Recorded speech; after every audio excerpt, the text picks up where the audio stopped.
सिपाही जमीन पर बारूदी सुरंगें बिछाने में लगे थे। तभी अचानक लड़के को पेट की तकलीफ हो गई। काम निपटाकर जब वह जाने ही वाला था तो उसने पीछे मुड़कर अपनी बीट को देखा और दिमाग में एक चालाकी भरा ख्याल आया। उसने बीट को कागज में लपेटकर एक बदबूदार बारूदी सुरंग बना दी। उसका साथी जब उसे हाथ में उठाकर देखने लगा तो गर्मी महसूस हुई और वह खोलने ही वाला था कि लड़के ने तुरंत रोक दिया। फिर उसने उस बीट वाले बम को जमीन में दबा दिया। तभी एक महिला टोही दौड़ती हुई आई और चेतावनी दी कि दुश्मन आने वाला है। सबने जल्दी से सुरंगें बिछाकर पास की चट्टानों के पीछे छिपकर इंतजार किया। कुछ देर बाद दुश्मन का दल आ पहुंचा। सबसे आगे चल रहे कठपुतली सैनिक अचानक रुक गए। अफसर ने कारण पूछा। कठपुतली बोला, आगे बारूदी सुरंगें हैं। लेकिन अफसर परवाह नहीं करता। उसने अपने डिमाइनिंग दस्ते को आगे बढ़ाया। वहां शाप लिखी हुई कब्र जैसी पट्टियां देख वे भड़क गए। उनका सरदार तलवार खींचने ही वाला था कि अचानक उसे याद आया यह बारूदी इलाका है, तो पीछे हट गया। फिर भी अफसर बेखौफ था। उसने कुछ सिपाहियों को माइन साफ करने का आदेश दिया, लेकिन वे लापरवाह निकले। एक तार छूते ही जोरदार धमाका हुआ और चीख गूंज उठी। तभी पास में एक अजीब सा यंत्र गिरा। कठपुतली बोला, ये तो बस चूहेदानी है। मगर अफसर को यकीन नहीं हुआ। वह घमंड से बारूदी क्षेत्र में उतर गया। उसने पत्ते हटाकर देखा, नीचे सचमुच तारों से बंधी एक चूहेदानी थी। उसने एक पत्थर से उसका फंदा दबाया और कैंची से तार काट दिए। बारूदी सुरंग बेअसर हो गई।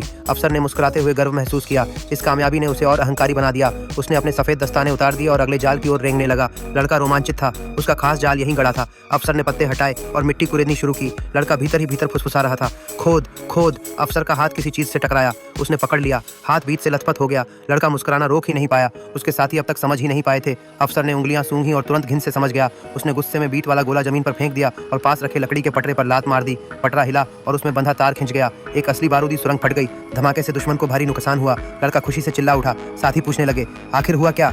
जब उन्होंने सच जाना कि उसमें उसकी बीट भरी थी तो दंग रह गए। सरदार उसकी चालाकी देखकर हैरान था और जाने ही वाला था कि तभी अफसर ने रोक दिया। पूरा इलाका साफ करेंगे। लेकिन सरदार अपने बीट लथपथ हाथों को देखता रहा। उसे घिन आई और वह बिना कुछ कहे पीछे हट गया।